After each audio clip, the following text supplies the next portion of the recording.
The impatient will always lose out to the patient. Patience is one of the most valued skills you can have as a trader.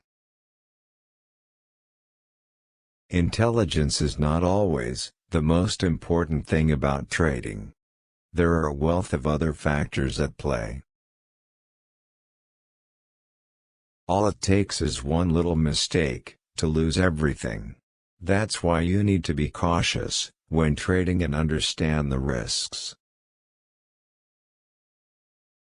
Market fluctuations present you with opportunities to enter and exit the market. Don't be afraid of them.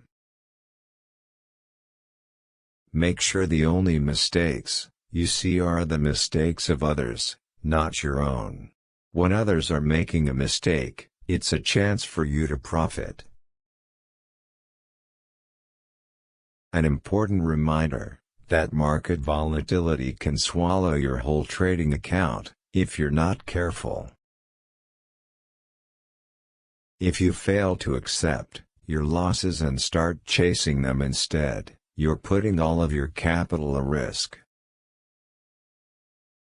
Trading is in a sense easy, but acquiring the skills to trade well can be difficult.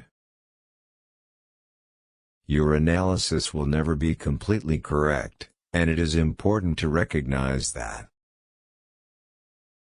The first step every trader should undertake before making a trade is to define their risk. Never base your trades on hope. Instead, they should be well informed based on the information and analysis you have at hand.